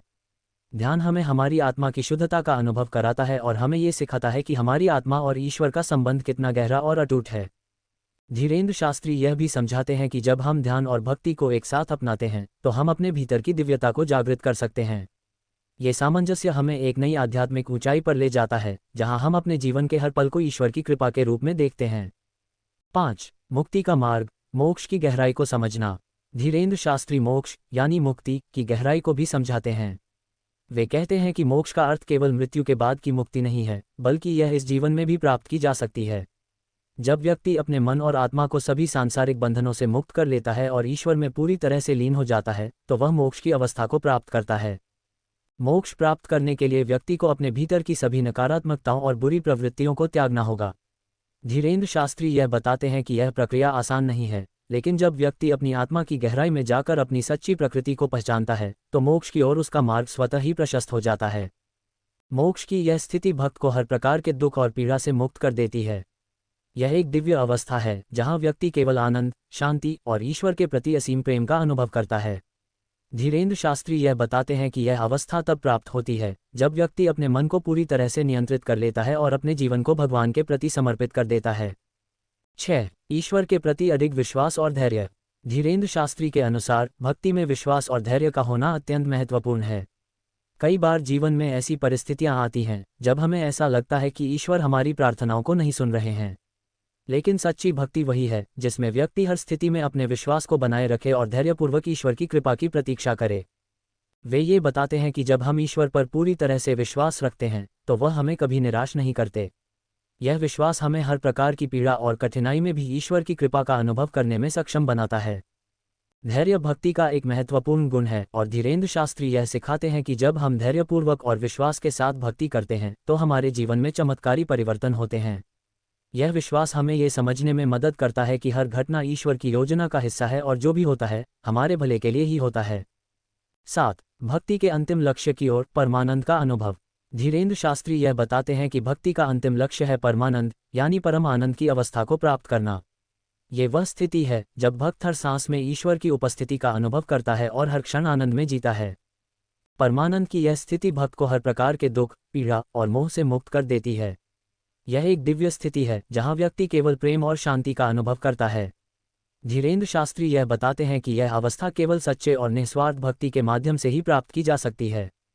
वे कहते हैं, जब हम अपने जीवन को भगवान के प्रति समर्पित कर देते हैं और हर परिस्थिति में उनके प्रति प्रेम और विश्वास बनाए रखते हैं, तब हम परमानंद की अवस्था को प्राप्त करते हैं। ये स्थिति हमें हर सांसारिक बंधन से मुक्त कर देती है और हमें ईश्वर के साथ एक कर देती है। योजक चिन्ह, योजक चिन्ह, योजक चिन्ह। ये तीसरा भाग हमें ये सिखाता है कि भक्ति केवल एक साधना नहीं है, बल्कि यह आत्मा की गहराई में जाकर ईश्वर को अनुभव करने का मार्ग है। धीरेन्द्र शास्त्री का ये गहरा संदेश हमें प्रेरित करता है कि हम भी अपने जीवन में भक्ति के धीरेन्द्र कृष्ण शास्त्री की कथा के चौथे भाग में हम भक्ति के और भी गहन पहलुओं की ओर बढ़ते हैं। ये भाग हमें ये समझने में मदद करता है कि भक्ति केवल एक साधारण क्रिया नहीं है, बल्कि यह एक दिव्य यात्रा है जो हमारे जीवन के हर पहलू को छूती है। ये कथा हमें उस रहस्यमय ज्ञान की ओर ले जाती है जो आत्मा को जागृत करता है और व्यक्ति को ईश्वर से जोड़ता है। योजक चिन्ह, योजक चिन्ह, योजक चिन्ह। 1. आध्यात्मिक मार्ग पर साधक के संघर्ष। धीरेन्द्र शास्त्री यह बताते हैं कि भक्ति का मार्ग चुनने वाले साधक को कई चुनौतियों और संघर्षों का सामना करना पड़ता है। यह मार्ग हमेशा सरल और सुखमय नहीं होता। जब कोई व्यक्ति अपनी आत्मा को जागृत करने और ईश्वर से जुड़ने की कोशिश करता है तो उसे बाहरी और आंतरिक दोनों प्रकार की बाधाओं का सामना करना पड़ता है। साधक को अपने अहंकार, इच्छाओं और भौतिक लालसाओं से लड़ना पड़ता है। कई बार भक्ति के मार्ग पर चलने वाले व्यक्ति को निराशा और थकान महसूस होती है, लेकिन धीरेन्द्र शास्त्री यह समझाते हैं कि इन संघर्षों के बिना कोई भी आत्मिक प्रगति नहीं कर सकता। वे ये बताते हैं कि सच्चा साधक वह है जो हर संघर्ष को अपनी साधना का हिस्सा मानता है और ईश्वर के प्रति अपनी श्रद्धा को बनाए रखता है। 2. आत्मशुद्धि का महत्व। भक्ति में आत्मशुद्धि का बहुत बड़ा महत्व है। धीरेन्द्र शास्त्री बताते हैं कि भक्ति का असली अर्थ केवल भजन कीर्तन करना नहीं है, बल्कि यह है कि हम अपने भीतर की नकारात्मकता और बुरी प्रवृत्तियों को दूर करें। आत्मशुद्धि का मतलब है कि हम अपने विचारों, शब्दों और कर्मों को शुद्ध करें और उन्हें ईश्वर के प्रति समर्पित कर दें। वे कहते हैं कि जब हम अपने मन और आत्मा को शुद्ध करते हैं, तब हमारी भक्ति और भी प्रभावशाली बन जाती है। आत्मशुद्धि के बिना भक्ति में वह शक्ति नहीं होती जो हमें ईश्वर के समीप ले जा सके। ये प्रक्रिया कठिन हो सकती है, लेकिन यह व्यक्ति को एक नई आत्मिक ऊंचाई पर ले जाती है। आत्मशुद्धि के लिए धीरेन्द्र शास्त्री ध्यान और साधना के महत्व को भी बताते हैं। वे कहते हैं कि हमें नियमित रूप से अपने मन को शांत करने और अपने भीतर की दिव्यता को पहचानने के लिए ध्यान करना चाहिए। ये ध्यान हमें हमारे वास्तविक स्वरूप से जोड़ता है और हमें ईश्वर की कृपा का अनुभव करने में सक्षम बनाता है। 3. प्रेम, विश्वास और समर्पण का आदर्श उदाहरण। धीरेन्द्र शास्त्री अपने प्रवचनों में भक्तों को प्रेरित करने के लिए कई आदर्श उदाहरण प्रस्तुत करते हैं। वे कहते हैं कि भक्ति में प्रेम, विश्वास और समर्पण 3 मुख्य आधार हैं। यदि हमारी भक्ति में इन तीनों का अभाव है तो हम सच्चे अर्थों में ईश्वर को नहीं पा सकते। वे एक ऐसे भक्त की कहानी सुनाते हैं जिसने अपने जीवन में हर परिस्थिति में ईश्वर के प्रति अटूट प्रेम और विश्वास बनाए रखा। चाहे उसे कितनी भी कठिनाइयों का सामना क्यों न करना पड़ा हो, उसने कभी भी अपनी आस्था नहीं छोड़ी। उसका प्रेम और समर्पण इतना गहरा था कि ईश्वर स्वयं उसकी रक्षा करने के लिए प्रकट हुए। धीरेन्द्र शास्त्री यह सिखाते हैं कि हम सभी को इस भक्त की तरह बनना चाहिए। हमारा प्रेम, विश्वास और समर्पण इतना मजबूत होना चाहिए कि कोई भी संकट या बाधा हमें ईश्वर से दूर न कर सके। जब हम अपने जीवन में इस प्रकार की भक्ति को अपनाते हैं तो हमें ईश्वर की कृपा अवश्य प्राप्त होती है। 4. कर्म और भक्ति का संतुलन। एक और महत्वपूर्ण विषय जो धीरेन्द्र शास्त्री इस भाग में उठाते हैं वह है कर्म और भक्ति के बीच का संतुलन। वे कहते हैं कि केवल भक्ति करना पर्याप्त नहीं है, हमें अपने कर्मों को भी शुद्ध और ईश्वर के प्रति समर्पित करना चाहिए। भक्ति और कर्म एक दूसरे के पूरक हैं। जब हम भक्ति करते हैं और साथ ही अपने कर्मों को धर्म और सत्य के मार्ग पर चलकर निभाते हैं, तभी हमारी भक्ति पूर्ण होती है। धीरेन्द्र शास्त्री समझाते हैं कि हमें हर कर्म को भगवान का आदेश समझकर करना चाहिए। यदि हम अपने काम को ईश्वर की सेवा मानकर करते हैं तो वह कर्म एक साधना बन जाता है। वे ये भी बताते हैं कि इस संतुलन को बनाए रखने से व्यक्ति जीवन में कभी भी तनाव और असंतोष का अनुभव नहीं करता। वे ये दृष्टांत देते हैं कि कैसे महान संतों और भक्तों ने अपने कर्मों को भक्ति के साथ जोड़ा और अपने जीवन को एक आदर्श बनाया। ये हमें सिखाता है कि भक्ति और कर्म दोनों को साथ लेकर चलना ही हमारी आत्मा को वास्तविक शांति और आनंद प्रदान करता है। 5. साधना के माध्यम से आंतरिक शक्ति को जागृत करना। धीरेन्द्र शास्त्री यह भी समझाते हैं कि साधना के माध्यम से व्यक्ति अपनी आंतरिक शक्ति को जागृत कर सकता है। वे बताते हैं कि साधना केवल कुछ समय तक ध्यान करने या मंत्र जप करने का नाम नहीं है। यह एक गहन प्रक्रिया है जिसमें व्यक्ति अपने मन को पूरी तरह से नियंत्रित करता है और अपनी चेतना को एक नई ऊंचाई पर ले जाता है। वे कहते हैं कि जब हम साधना करते हैं तो हमारी आत्मा की शक्ति जागृत होती है। ये शक्ति हमें हर प्रकार की नकारात्मकता और बाधा को दूर करने में मदद करती है। ये हमें मानसिक और आत्मिक रूप से सशक्त बनाती है और हमें हर स्थिति में शांत और संतुलित रहने की क्षमता प्रदान करती है। साधना के माध्यम से हम अपने भीतर छिपी दिव्यता को पहचान सकते हैं और उसे अपने जीवन में सक्रिय कर सकते हैं। धीरेन्द्र शास्त्री यह भी बताते हैं कि साधना के बिना हमारी भक्ति कभी भी उतनी प्रभावशाली नहीं हो सकती जितनी होनी चाहिए। इसलिए हमें अपने दैनिक जीवन में साधना को एक महत्वपूर्ण स्थान देना चाहिए। 6. साक्षात्कार का अनुभव, ईश्वर के साक्षात दर्शन। धीरेन्द्र शास्त्री भक्ति के उस शिखर की भी चर्चा करते हैं जहां भक्त को ईश्वर के साक्षात दर्शन होते हैं। वे कहते हैं कि यह अनुभव हर भक्त के जीवन का सर्वोच्च लक्ष्य है, लेकिन ये साक्षात्कार केवल उन्हीं को प्राप्त होता है जो अपनी भक्ति में पूरी तरह से निष्कपट और निस्वार्थ होते हैं। वे उदाहरण देते हैं कि कैसे महान भक्तों ने अपने जीवन में ईश्वर के साक्षात दर्शन किए। यह अनुभव भक्त को जीवन के हर बंधन से मुक्त कर देता है और उसे परम आनंद की अवस्था में ले जाता है। साक्षात्कार का यह अनुभव केवल एक क्षणिक घटना नहीं होती, ये व्यक्ति के पूरे अस्तित्व को बदल देता है। धीरेन्द्र शास्त्री यह सिखाते हैं कि हमें अपने जीवन में भक्ति को इतनी गहराई से अपनाना चाहिए कि हम भी इस दिव्य अनुभव को प्राप्त कर सकें।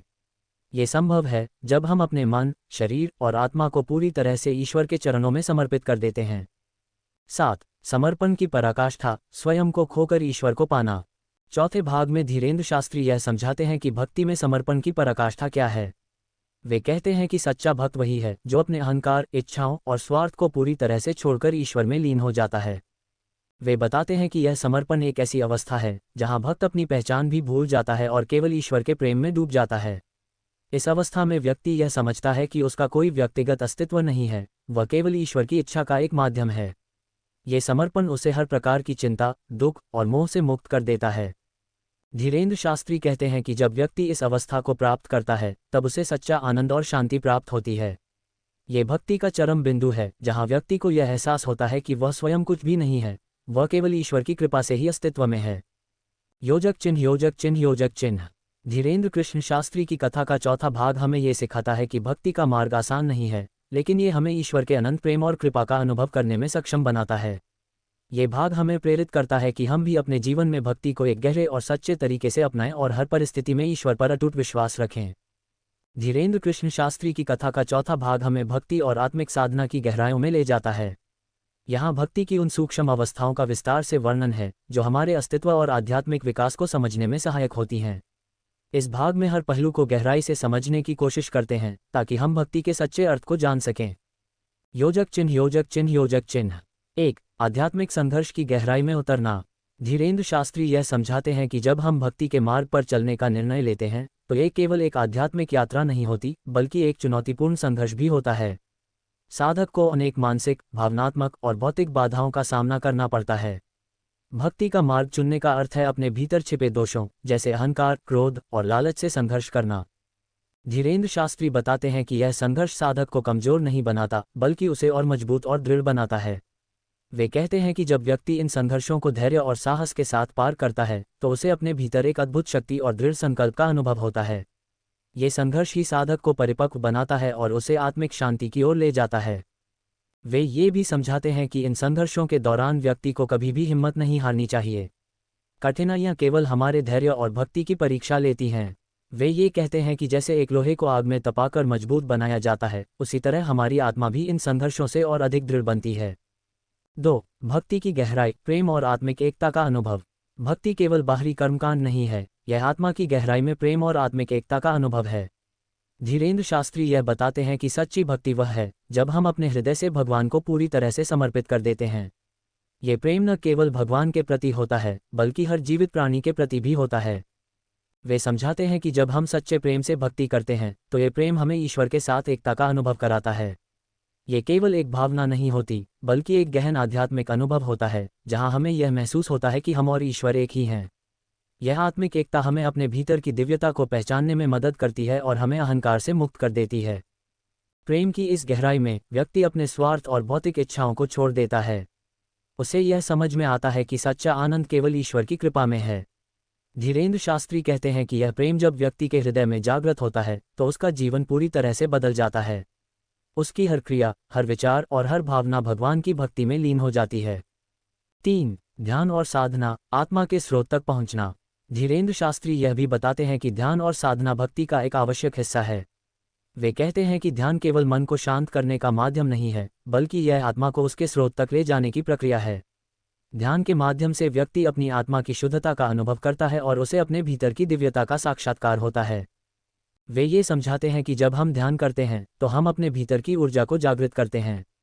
यह ऊर्जा हमें हर प्रकार की नकारात्मकता से मुक्त करती है और हमें मानसिक और आत्मिक रूप से सशक्त बनाती है। ध्यान हमारी आत्मा को उस परम शक्ति से जोड़ता है जो हमारे भीतर और बाहर हर जगह विद्यमान है। धीरेन्द्र शास्त्री यह बताते हैं कि ध्यान के दौरान व्यक्ति को पूरी तरह से शांत और स्थिर रहना चाहिए। ध्यान करते समय हमें अपने मन की चंचलता को नियंत्रित करना चाहिए और ईश्वर के प्रति अपनी भक्ति को और गहराई से महसूस करना चाहिए। ये प्रक्रिया हमें हमारी आत्मा की शांति और आनंद का अनुभव कराती है। 4. आत्मशुद्धि, भक्ति का अनिवार्य पहलू। भक्ति में आत्मशुद्धि का विशेष महत्व है। धीरेन्द्र शास्त्री कहते हैं कि जब तक व्यक्ति अपने विचारों, शब्दों और कर्मों को शुद्ध नहीं करता, तब तक उसकी भक्ति में पूर्णता नहीं आ सकती। आत्मशुद्धि का अर्थ है अपने भीतर की बुरी प्रवृत्तियों को त्यागना और अपनी आत्मा को हर प्रकार की नकारात्मकता से मुक्त करना। वे ये समझाते हैं कि आत्मशुद्धि के लिए व्यक्ति को नियमित साधना करनी चाहिए और अपने मन को ईश्वर के प्रति समर्पित करना चाहिए। ये प्रक्रिया कठिन हो सकती है, लेकिन ये भक्ति को और अधिक प्रभावशाली बनाती है। आत्मशुद्धि के बिना व्यक्ति ईश्वर की कृपा का अनुभव नहीं कर सकता। धीरेन्द्र शास्त्री यह सिखाते हैं कि आत्मशुद्धि एक सतत प्रक्रिया है। हमें अपने अंदर की हर नकारात्मक प्रवृत्ति को पहचानना चाहिए और उसे दूर करने का प्रयास करना चाहिए। जब हम इस प्रक्रिया को अपनाते हैं तो हमारी आत्मा में एक नई ऊर्जा और शक्ति का संचार होता है। ये हमें हमारे जीवन के हर पहलू में शांति और संतुलन का अनुभव कराता है। 5. समर्पण, अहंकार का त्याग और आत्मा का विलय। धीरेन्द्र शास्त्री यह बताते हैं कि भक्ति में समर्पण का अर्थ है अपने अहंकार और इच्छाओं को पूरी तरह से त्याग देना। सच्चा समर्पण वह है जब व्यक्ति अपनी आत्मा को भगवान के चरणों में रख देता है और हर कार्य को भगवान की इच्छा के अनुसार करता है। वे कहते हैं कि जब हम पूर्ण समर्पण के साथ भक्ति करते हैं तो हमारा जीवन दिव्य कृपा से भर जाता है। ये समर्पण केवल बाहरी रूप से नहीं होना चाहिए, बल्कि यह हमारी आत्मा की गहराई से होना चाहिए। जब हम अपने हर विचार और हर कर्म को ईश्वर के प्रति समर्पित करते हैं, तब हमें सच्ची भक्ति का अनुभव होता है। समर्पण का ये भाव व्यक्ति को हर प्रकार के दुख और मोह से मुक्त कर देता है। उसे यह एहसास होता है कि वह स्वयं कुछ भी नहीं है, वह केवल ईश्वर की इच्छा का एक माध्यम है। धीरेन्द्र शास्त्री यह भी बताते हैं कि यह अवस्था प्राप्त करना आसान नहीं है, लेकिन जब व्यक्ति इसे प्राप्त कर लेता है तो उसे अद्वितीय आनंद और शांति की प्राप्ति होती है। 6. ईश्वर के प्रति अटूट विश्वास, हर परिस्थिति में विश्वास बनाए रखना। धीरेन्द्र शास्त्री यह समझाते हैं कि भक्ति में ईश्वर के प्रति अटूट विश्वास होना अनिवार्य है। कई बार जीवन में ऐसी परिस्थितियां आती हैं जब व्यक्ति को लगता है कि ईश्वर उसकी प्रार्थनाओं को नहीं सुन रहे हैं। लेकिन सच्चा भक्त वही है जो हर स्थिति में अपने विश्वास को बनाए रखे और ईश्वर की कृपा की प्रतीक्षा करे। वे ये कहते हैं कि हमारा विश्वास ही हमारी भक्ति की सबसे बड़ी शक्ति है। जब हम पूरे विश्वास के साथ ईश्वर की भक्ति करते हैं तो वह हमें कभी निराश नहीं करते। यह विश्वास हमें हर प्रकार की कठिनाई में भी ईश्वर की उपस्थिति का अनुभव कराता है और हमें धैर्य और साहस प्रदान करता है। धीरेंद्र शास्त्री यह सिखाते हैं कि हमें हर परिस्थिति को ईश्वर की योजना का हिस्सा मानकर स्वीकार करना चाहिए। जब हम ये समझ जाते हैं कि जो कुछ भी होता है वह हमारे भले के लिए होता है, तब हमारा जीवन सहज और सरल हो जाता है। 7. परमानंद की अवस्था, ईश्वर के साथ एकत्व का अनुभव। धीरेंद्र शास्त्री अपने प्रवचनों में बताते हैं कि भक्ति का अंतिम लक्ष्य है परमानंद की अवस्था प्राप्त करना। ये वह अवस्था है जहाँ व्यक्ति हर सांस में ईश्वर की उपस्थिति का अनुभव करता है। ये स्थिति भक्त को हर प्रकार के मोह, दुख और पीड़ा से मुक्त कर देती है। वे ये समझाते हैं कि परमानंद की अवस्था केवल उन्हीं को प्राप्त होती है जो अपनी भक्ति में पूरी तरह से निष्कपट और निस्वार्थ होते हैं। यह एक दिव्य स्थिति है जहाँ व्यक्ति को केवल आनंद और शांति का अनुभव होता है। परमानंद का यह अनुभव व्यक्ति को उसके सांसारिक बंधनों से मुक्त कर देता है और उसे ईश्वर के साथ एक कर देता है। धीरेंद्र शास्त्री कहते हैं कि जब हम अपने जीवन को पूरी तरह से भगवान के प्रति समर्पित कर देते हैं तब हमें ये दिव्य अवस्था प्राप्त होती है। यह अवस्था हमें ये सिखाती है कि ईश्वर और हमारा संबंध कितना गहरा और अटूट है। योजक चिन्ह, योजक चिन्ह, योजक चिन्ह। चौथा भाग हमें ये सिखाता है कि भक्ति एक गहरी और रहस्यमय यात्रा है। ये केवल पूजा और आराधना तक सीमित नहीं है बल्कि यह आत्मा के। धीरेंद्र कृष्ण शास्त्री की कथा का 5वां भाग भक्ति के गूढ़ रहस्यों और साधना के गहरे अर्थ को उद्घाटित करता है। इस भाग में हम भक्ति के विभिन्न आयामों का अध्ययन करेंगे और समझेंगे कि कैसे एक साधक अपने अनुभवों को ईश्वर की भक्ति में बदल सकता है। ये भाग हमें यह भी सिखाता है कि भक्ति केवल व्यक्तिगत अनुभव नहीं है बल्कि यह एक सामाजिक और सामूहिक चेतना का हिस्सा भी है। योजक चिन्ह, योजक चिन्ह, योजक चिन्ह। 1. आध्यात्मिक अनुभवों की गहराई। धीरेंद्र शास्त्री बताते हैं कि भक्ति के मार्ग पर चलने वाले साधकों को कई आध्यात्मिक अनुभव होते हैं जो उनके जीवन को बदलने की क्षमता रखते हैं। ये अनुभव व्यक्ति को उसके वास्तविक स्वरूप की पहचान कराने में मदद करते हैं। वे इसे एक ऐसी प्रक्रिया मानते हैं जिसमें साधक धीरे धीरे अपने भीतर के दिव्य तत्व को पहचानता है। जब साधक ध्यान या साधना में लीन होते हैं तो वे कई प्रकार के आध्यात्मिक अनुभव प्राप्त कर सकते हैं। इनमें से कुछ अनुभव गहन शांति, आनंद और आत्मिक जागरूकता के रूप में होते हैं। धीरेंद्र शास्त्री यह समझाते हैं कि ये अनुभव हमारे लिए मार्गदर्शक होते हैं और हमें ये बताते हैं कि हम सही दिशा में बढ़ रहे हैं। आध्यात्मिक अनुभवों के दौरान व्यक्ति अक्सर अपने भीतर की असीम शक्ति का अनुभव करता है। वे कहते हैं कि जब हम अपने मन और आत्मा को शुद्ध करते हैं तो ये शक्ति हमारे भीतर जागृत होती है। ये शक्ति हमें हर प्रकार की बाधाओं को पार करने में मदद करती है और हमें सच्चे प्रेम और भक्ति के मार्ग पर आगे बढ़ाती है। 2. भक्ति का संगठित स्वरूप, सामूहिक पूजा और उत्सव। धीरेंद्र शास्त्री यह बताते हैं कि भक्ति केवल व्यक्तिगत साधना तक सीमित नहीं है बल्कि यह सामूहिक रूप से भी अपनी शक्ति दिखाती है। जब भक्त एकत्रित होकर सामूहिक पूजा, कीर्तन या उत्सव मनाते हैं तब उनकी भक्ति का स्तर और भी ऊंचा हो जाता है। सामूहिक भक्ति का अनुभव साधकों को एकता और भाईचारे का अनुभव कराता है। वे बताते हैं कि जब भक्त एक साथ मिलकर भक्ति करते हैं तो उनकी ऊर्जा मिलकर एक विशाल शक्ति का निर्माण करती है। ये सामूहिक ऊर्जा न केवल भक्तों के जीवन को बदलती है बल्कि समाज में भी सकारात्मक परिवर्तन लाती है।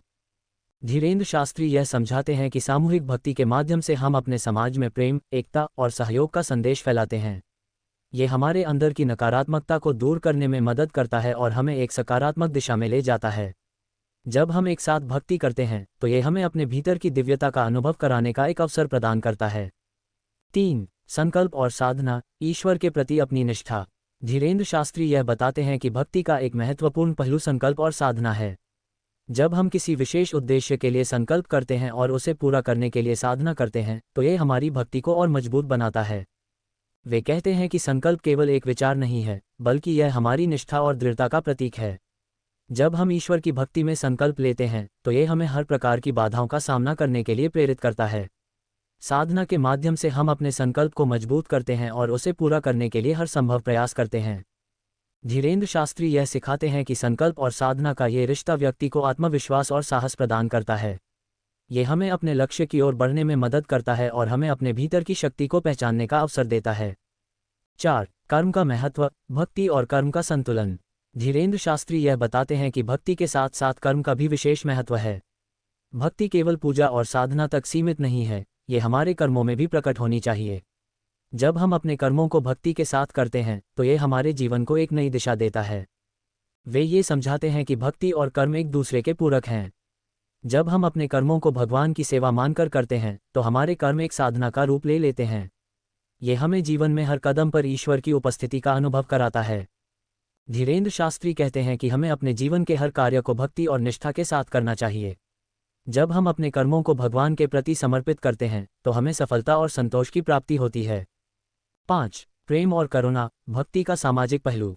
धीरेन्द्र शास्त्री यह बताते हैं कि भक्ति केवल व्यक्तिगत साधना नहीं है, बल्कि यह समाज में प्रेम और करुणा फैलाने का माध्यम भी है। जब हम भक्ति करते हैं तो हमें अपने आसपास के लोगों के प्रति प्रेम और करुणा का अनुभव होता है। वे कहते हैं कि सच्ची भक्ति का मतलब है कि हम दूसरों की सेवा करें और उनके दुख में सहभागी बनें। ये समाज के प्रति हमारी जिम्मेदारी है कि हम दूसरों के प्रति करुणामय बनें और उनकी मदद करें। धीरेन्द्र शास्त्री समझाते हैं कि जब हम दूसरों के प्रति प्रेम और करुणा व्यक्त करते हैं तो ये हमारे भीतर की भक्ति को और भी गहरा बनाता है। ये हमें आत्मिक संतोष और आनंद प्रदान करता है। जब हम समाज के लिए कुछ अच्छा करते हैं तो ये हमारे आत्मा की शुद्धता को और अधिक बढ़ाता है। 6. ईश्वर की कृपा, साधक का सबसे बड़ा संबल। धीरेन्द्र शास्त्री यह समझाते हैं कि भक्ति का एक महत्वपूर्ण हिस्सा है ईश्वर की कृपा। जब हम पूरी निष्ठा और समर्पण से भक्ति करते हैं तो ईश्वर अपनी कृपा से साधक का मार्गदर्शन करते हैं। वे कहते हैं कि ईश्वर की कृपा प्राप्त करने के लिए हमें अपने भीतर की नकारात्मकता को दूर करना होगा और अपने हृदय को शुद्ध करना होगा। जब हमारा हृदय शुद्ध होता है तो हम ईश्वर की कृपा का अनुभव कर सकते हैं। धीरेन्द्र शास्त्री यह सिखाते हैं कि जब हम अपनी भक्ति में ईश्वर के प्रति विश्वास और समर्पण रखते हैं तो हमें हर परिस्थिति में ईश्वर की कृपा का अनुभव होता है। ये कृपा हमें जीवन की कठिनाइयों को पार करने में मदद करती है और हमें सच्चे आनंद का अनुभव कराती है। 7. दिव्य प्रेम का अनुभव, आत्मा के लिए अनंतता। धीरेन्द्र शास्त्री के अनुसार भक्ति का अंतिम लक्ष्य दिव्य प्रेम का अनुभव करना है। ये वह अवस्था है जहाँ साधक अपनी आत्मा को ईश्वर के साथ एकाकार कर लेता है। इस अनुभव में साधक को अपने वास्तविक स्वरूप का ज्ञान होता है और उसे यह एहसास होता है कि वह और ईश्वर एक ही हैं। वे बताते हैं कि ये दिव्य प्रेम केवल एक अनुभव नहीं बल्कि एक स्थायी स्थिति है। जब साधक इस अवस्था को प्राप्त करता है तब उसे हर क्षण में ईश्वर की उपस्थिति का अनुभव होता है। धीरेन्द्र शास्त्री यह कहते हैं कि जब हम अपने हृदय में इस प्रेम को अनुभव करते हैं तो हम अपने जीवन के हर क्षेत्र में शांति और संतोष का अनुभव करते हैं। ये प्रेम हमें हर प्रकार के दुख और पीड़ा से मुक्त करता है और हमें एक नई दृष्टि प्रदान करता है। योजक चिन्ह, योजक चिन्ह, योजक चिन्ह। धीरेन्द्र कृष्ण शास्त्री की कथा का 5वां भाग हमें ये सिखाता है कि भक्ति एक गहन और समृद्ध अनुभव है। ये केवल व्यक्तिगत साधना नहीं है बल्कि यह समाज में प्रेम और करुणा फैलाने का एक माध्यम भी है। भक्ति का मार्ग कठिन हो सकता है लेकिन ये हमें दिव्य प्रेम और आत्मिक आनंद का अनुभव कराने की क्षमता रखता है। इस भाग के माध्यम से हमें ये समझ में आता है कि भक्ति केवल एक भावना नहीं बल्कि एक जीने का तरीका है जो हमें हर दिन ईश्वर के करीब लाता है। धीरेन्द्र कृष्ण शास्त्री की कथा का 6ठा भाग भक्ति के गूढ़ रहस्यों, साधना की गहराई और आत्मिक विकास के महत्व को उजागर करता है। इस भाग में हम भक्ति के विविध आयामों पर ध्यान केंद्रित करेंगे जो साधक के जीवन को संपूर्णता प्रदान करते हैं। यहाँ पर ध्यान दिया जाएगा कि भक्ति केवल व्यक्तिगत और आत्मिक विकास का साधन नहीं बल्कि यह समाज और मानवता के लिए भी अत्यंत आवश्यक है। योजक चिन्ह, योजक चिन्ह, योजक चिन्ह। 1. भक्ति की गहराई, साधक का अनुभव। भक्ति के मार्ग पर चलने वाले साधकों को विभिन्न आध्यात्मिक अनुभव होते हैं जो उनके जीवन में गहरा प्रभाव डालते हैं। धीरेन्द्र शास्त्री इस विषय में बताते हैं कि जब साधक ध्यान और साधना में लीन होते हैं तो उन्हें गहरी शांति, आनंद और आत्मिक जागरूकता का अनुभव होता है। यह अनुभव साधक को उसके वास्तविक स्वरूप की पहचान कराने में मदद करते हैं। ध्यान के समय साधक अक्सर अपने भीतर की असीम ऊर्जा का अनुभव करते हैं। यह ऊर्जा उन्हें कठिनाइयों का सामना करने की शक्ति प्रदान करती है। धीरेन्द्र शास्त्री का कहना है कि जब हम अपने मन और आत्मा को शुद्ध करते हैं तो यह ऊर्जा जागृत होती है जो हमें हमारे जीवन के हर क्षेत्र में प्रगति करने में सहायता करती है। साधक को अपने अनुभवों को समझने और उन्हें आत्मसात करने का प्रयास करना चाहिए क्योंकि यही अनुभव उसे भक्ति की गहराई तक पहुंचाते हैं। 2. भक्ति का सामूहिक स्वरूप। धीरेन्द्र शास्त्री यह बताते हैं कि भक्ति का अनुभव केवल व्यक्तिगत स्तर पर नहीं होता बल्कि जब भक्त एकत्र होकर सामूहिक पूजा, कीर्तन या उत्सव मनाते हैं तब उनकी भक्ति और भी ऊंचाई पर पहुंच जाती है। सामूहिक भक्ति एकता और भाईचारे की भावना को प्रबल बनाती है। सामूहिक पूजा का अनुभव साधकों को एक दूसरे के प्रति प्रेम और करुणा का अनुभव कराता है। जब लोग एक साथ मिलकर भक्ति करते हैं तब उनकी सामूहिक ऊर्जा न केवल उन्हें बल्कि समाज को भी सकारात्मक रूप से प्रभावित करती है। धीरेन्द्र शास्त्री इस विचार को साझा करते हैं कि सामूहिक भक्ति से हम समाज में प्रेम, एकता और सहयोग का संदेश फैलाते हैं। ये हमारे अंदर की नकारात्मकता को दूर करने में मदद करता है और हमें एक सकारात्मक दिशा में ले जाता है। 3. संकल्प और साधना का महत्व। धीरेन्द्र शास्त्री कहते हैं कि भक्ति का एक महत्वपूर्ण पहलू संकल्प और साधना है। जब हम किसी विशेष उद्देश्य के लिए संकल्प लेते हैं और उसे पूरा करने के लिए साधना करते हैं तो ये हमारी भक्ति को और मजबूत बनाता है। संकल्प केवल एक विचार नहीं होता, बल्कि यह हमारी निष्ठा और दृढ़ता का प्रतीक है। जब हम ईश्वर की भक्ति में संकल्प लेते हैं तो ये हमें हर प्रकार की बाधाओं का सामना करने के लिए प्रेरित करता है। साधना के माध्यम से हम अपने संकल्प को मजबूत करते हैं और उसे पूरा करने के लिए हर संभव प्रयास करते हैं। धीरेन्द्र शास्त्री यह सिखाते हैं कि संकल्प और साधना का ये रिश्ता हमें आत्मविश्वास और साहस प्रदान करता है। 4. कर्म और भक्ति का संतुलन।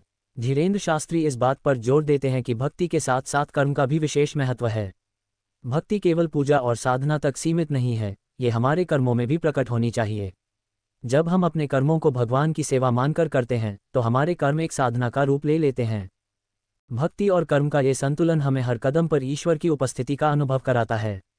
जब हम अपने कार्यों को भक्ति और निष्ठा के साथ करते हैं तो हमें सफलता और संतोष की प्राप्ति होती है। धीरेन्द्र शास्त्री यह स्पष्ट करते हैं कि हमारे जीवन के हर कार्य को भगवान के प्रति समर्पित करना चाहिए। 5. प्रेम और करुणा का सामाजिक पहलू। धीरेन्द्र शास्त्री यह बताते हैं कि भक्ति का एक महत्वपूर्ण सामाजिक पहलू है प्रेम और करुणा। जब हम भक्ति करते हैं तो हमें अपने आसपास के लोगों के प्रति प्रेम और करुणा का अनुभव होता है। ये समाज के प्रति हमारी जिम्मेदारी है कि हम दूसरों के प्रति करुणामय बनें और उनकी मदद करें। भक्ति के इस पहलू का अर्थ है कि जब हम दूसरों की सेवा करते हैं और उनके दुख में सहभागी बनते हैं तो ये हमारे भीतर की भक्ति को और भी गहरा बनाता है। ये हमें आत्मिक संतोष और आनंद प्रदान करता है। जब हम समाज के लिए कुछ अच्छा करते हैं तो ये हमारे आत्मा की शुद्धता को और अधिक बढ़ाता है। 6. ईश्वर की कृपा, साधक का संबल। धीरेन्द्र शास्त्री यह बताते हैं कि भक्ति का एक महत्वपूर्ण हिस्सा है ईश्वर की कृपा। जब हम पूरी निष्ठा और समर्पण से भक्ति करते हैं तो ईश्वर अपनी कृपा से साधक का मार्गदर्शन करते हैं। ईश्वर की कृपा प्राप्त करने के लिए साधक को अपने भीतर की नकारात्मकता को दूर करना होगा और अपने हृदय को शुद्ध करना होगा। जब हमारा हृदय शुद्ध होता है तो हम ईश्वर की कृपा का अनुभव कर सकते हैं। धीरेन्द्र शास्त्री का कहना है कि जब हम अपनी भक्ति में ईश्वर के प्रति विश्वास और समर्पण रखते हैं तो हमें हर परिस्थिति में ईश्वर की कृपा का अनुभव होता है। 7. दिव्य प्रेम का अनुभव, आत्मा के लिए अनंतता। धीरेन्द्र शास्त्री के अनुसार भक्ति का अंतिम लक्ष्य दिव्य प्रेम का अनुभव करना है। ये वह अवस्था है जहां साधक अपनी आत्मा को ईश्वर के साथ एकाकार कर लेता है। इस अनुभव में साधक को अपने वास्तविक स्वरूप का ज्ञान होता है। दिव्य प्रेम का यह अनुभव साधक को हर प्रकार के दुख और पीड़ा से मुक्त कर देता है। धीरेन्द्र शास्त्री का कहना है कि जब हम अपने हृदय में इस प्रेम को अनुभव करते हैं तो हम अपने जीवन के हर क्षेत्र में शांति और संतोष का अनुभव करते हैं। योजक चिन्ह, योजक चिन्ह, योजक चिन्ह। धीरेन्द्र कृष्ण शास्त्री की कथा का 6ठा भाग हमें ये सिखाता है कि भक्ति केवल एक आध्यात्मिक प्रक्रिया नहीं है, बल्कि यह हमारे जीवन का एक अनिवार्य हिस्सा है। यह न केवल हमारे व्यक्तिगत विकास में मदद करती है, बल्कि समाज में भी सकारात्मक बदलाव लाती है। इस भाग के माध्यम से हमें ये समझ में आता है कि भक्ति का मार्ग कठिन हो सकता है, लेकिन ये हमें दिव्य प्रेम और आत्मिक आनंद का अनुभव कराने की क्षमता रखता है। भक्ति केवल एक भावना नहीं, बल्कि यह जीवन जीने का एक तरीका है जो हमें हर दिन ईश्वर के करीब लाता है। एफएम भक्ति को आगे सुनने के लिए चैनल को सब्सक्राइब कीजिए। अगले नेक्स्ट पार्ट